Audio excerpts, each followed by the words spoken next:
E a gente segue em frente agora no Morning Show com mais uma notícia que chegou aí, tomando conta, né, do noticiário. O fundador do portal Wikileaks, o Julian Assange, foi preso hoje na embaixada do Equador em Londres. E é para a capital da Inglaterra que a gente vai agora conversar com o nosso correspondente por lá, Ulisses Neto. Bom dia, Ulisses. Por que ele foi preso? Boa tarde já para você aí em Londres. Tá frio ou tá calor aí? Nada, Edgar. Já começou a primavera no hemisfério norte. Começou a esquentar, então, né? Cada vez melhor. Começou a esquentar, mas é que o quente pro inglês é frio aí no Brasil, né? Imagino. Ainda mais se para os ouvintes que são do Rio de Janeiro, por exemplo. O quente aqui hoje são 12 graus. Então, acho que no Rio de Janeiro ia ter gente andando até de luva e por aí. Mas enfim, Edgar, a história é que o Julian Assange foi preso hoje na região de Knightsbridge, que é a sede onde fica a embaixada do Equador aqui em Londres. Uma cena até que foi capturada pelas imagens de uma emissora de televisão da Rússia, a RT, né, Russia Today, e mostrou ele relutando à prisão, tentando reagir à prisão, mais para fazer alguma declaração para os seus simpatizantes que estavam na porta da Embaixada do Equador e para as câmeras de televisão do que qualquer outra coisa. Mas o que chamou a atenção foi que a polícia britânica entrou na Embaixada equatoriana. E isso só poderia acontecer com a anuência, com a autorização do governo equatoriano, o que marca uma mudança radical na postura de Quito, no caso do fundador do Wikileaks. Para quem não se lembra, o Julian Assange está sendo perseguido, ou pelo menos ameaçado de processo nos Estados Unidos, porque o site dele vazou documentos confidenciais da diplomacia americana e de outros países também, até de empresas. O Wikileaks é conhecido por vazar documentos secretos. Em 2012, ele se refugiou na embaixada lá do Equador e hoje acabou sendo entregue às autoridades aqui da Inglaterra. Vamos ouvir o presidente do Equador, Lenín Moreno, explicando o porquê dessa mudança de posição do país dele. Buenos días. Ecuador es un país generoso y de brazos abiertos. El nuestro es un gobierno respetuoso de los principios del derecho internacional, entre ellos la institución del asilo.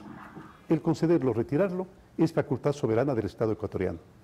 Hoy anuncio que la conducta irrespetuosa y agresiva del señor Julian Assange, las declaraciones descorteses y amenazantes de su organização aliada em contra do Equador e, sobretudo, esse é o presidente do Equador, Lenín Moreno, Edgar, e ele seguiu falando, inclusive, que houve uma quebra nessa relação de confiança entre o Julian Assange e o governo equatoriano, que o Assange continuou vazando dados de outros governos ao redor do mundo, mas no final das contas o que a gente sabe é que há uma disputa política importante, porque o Lenín Moreno, embora venha do mesmo grupo do presidente Rafael Correa, ele está tentando quebrar com vários pontos do legado do Correa, né? Ele não é um presidente bolivariano como era o Rafael Correa, e um dos pontos é esse: ele retirou o asilo político dado ao Julian Assange. Mas há um compromisso, antes de encerrar rapidinho, que o Lenín Moreno exigiu que as autoridades britânicas não deportem o Julian Assange para um país em que ele pode ser condenado à morte. E o ponto central dessa questão é que os Estados Unidos querem o Julian Assange para processá-lo em seu território, mas, de acordo com esse tratado firmado entre Equador e Grã-Bretanha, ele não poderá ser condenado à morte, mas pode pegar prisão perpétua lá nos Estados Unidos, por exemplo, por ter vazado esses documentos secretos. E nesses documentos aí, Caio, tinha revelações da atuação dos Estados Unidos no Afeganistão, né, no Iraque. E alguns o veem como um herói ali, né, o Assange, né? Outros como vilão, como um traíra, né? Vamos lá, o que você pensa a respeito aí desse personagem já, né? Dá para dizer que o Assange virou um personagem do mundo, né? Sim, ele é um personagem mesmo, assim, entre herói e vilão, a certeza que a gente tem é que ele é um vassalo de tiranias, né? Ele é seletivo nas informações que ele divulga, ele tem uma agenda política incoerente, uma agenda política oportunista. Recentemente foi ele que vazou os e-mails da campanha da Hillary Clinton, né, do Partido Democrata, em 2016. E aí eu fico pensando, né, quem que é mais tirano? Aquele regime que restringe informação privilegiada, estratégica, ou aquela pessoa que avoca para si o direito de divulgar essas informações de forma parcial e seletiva, né? Um conservador, ele tem horror a esse nível de discricionariedade, de poder discricionário concentrado num único indivíduo, especialmente um indivíduo não eleito. né? E como bem observou aí o Ulisses, essa expulsão ela é mesmo um reflexo de uma guinada na política do Equador. O asilo foi mesmo concedido pelo Rafael Correa, que está agora em alto exílio na Bélgica por envolvimento aí num sequestro. Ele é procurado. E o que ele quis naquela época foi literalmente ganhar uma credencial anti-imperialista, porque fazia sentido quando a América Latina foi assolada aí por uma onda vermelha e a maioria dos governos nacionais eram de esquerda. Ulisses, para a gente fechar aí uma linhazinha. De fato, existe essa quebra, né, no governo do Equador, na questão ideológica, entre o Rafael Correa e o Lenin Moreno.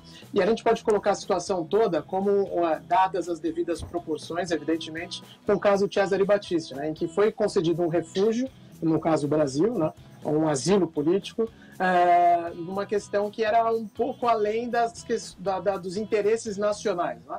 O Brasil não é questionável ter dado o asilo ao Cesare Battisti naquela época, e a questão, no caso, o Rafael Correa e Julian Assange também muito parecido, porque o Equador não tinha interesse direto nenhum ali, né? No caso do Julian Assange, e agora essa mudança de linha ideológica no governo resultou na entrega dele para as autoridades, e o governo britânico o buscava, né, tentava fazer essa prisão, porque ele descumpriu uma ordem que foi baseada nas acusações de assédio sexual que vinham lá da Suécia. Esse caso já foi encerrado na Suécia, foi arquivado, mas os britânicos estão levando adiante agora, porque ele descumpriu a ordem de prisão aqui em Londres. Deixa eu só tirar uma dúvida que ficou aqui depois que o Caio falou, né, que você falou que ele é um vassalo, né, de alguma linha ideológica e tal.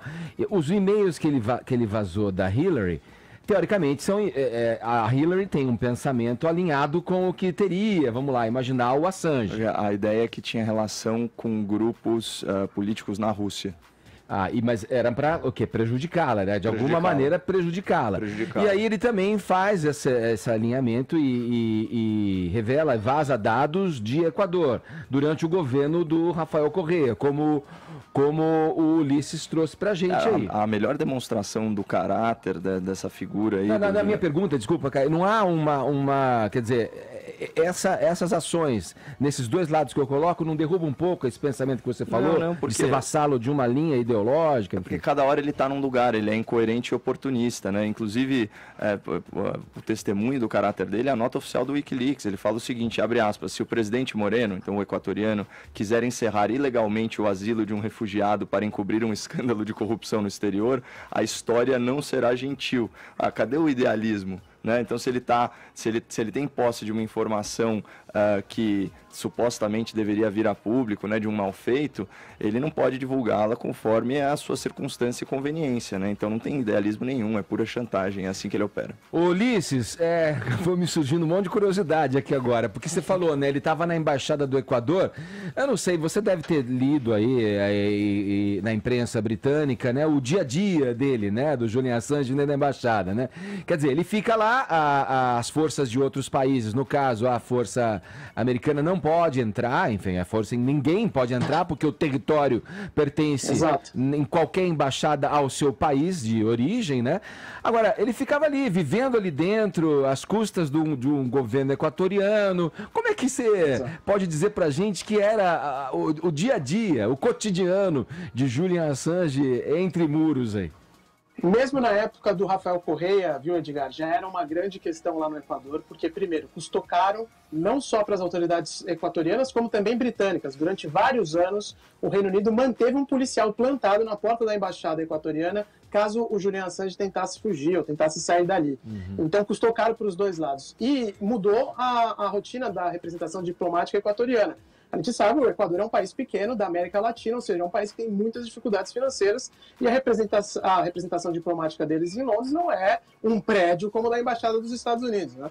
E o Assange acabou ocupando uma ala, um pedaço dessa embaixada que virou um escritório pessoal dele, em que ativistas, apoiadores do Assange tinham um acesso quase que frequente. Ele tinha o próprio servidor de internet, ele não confiava nas autoridades equatorianas nem britânicas. Tudo isso mudou muito a realidade ali da representação diplomática e tinha virado um estorvo, sem dúvida alguma, para o governo do Equador. Só que o Rafael Correa não queria passar pelo constrangimento de revogar o asilo político. E o Lenin Moreno aproveitou a ocasião, já que ele tem uma linha ideológica diferente do antecessor dele, embora tenha até escalado na política equatoriana por causa do Rafael Correa, aproveitou o ensejo para encerrar essa questão que já vinha sendo um fardo mesmo para os equatorianos há bastante tempo. Fiquei pensando aqui enquanto você falava, será que o Lenin Moreno é contente, é feliz com o nome que tem? Ele é de esquerda, em tese ele é um presidente de esquerda, né? Ou era. Mas ele tem... Baseado nessa ação aí, enfim. Sim, claro. Valeu, mas não deixa de ser uma situação... Era uma situação bem complicada mesmo para o governo do Equador. Sim. Eles se meteram em algo que era muito maior do que a diplomacia equatoriana, vamos colocar assim, e acabou se transformando num grande estorbo para o governo de Quito. Valeu, Ulisses. Obrigado pelas informações. Um abraço para você. Bom trabalho aí em Londres, meu querido. Até mais. Um abraço para todo mundo. Tchau.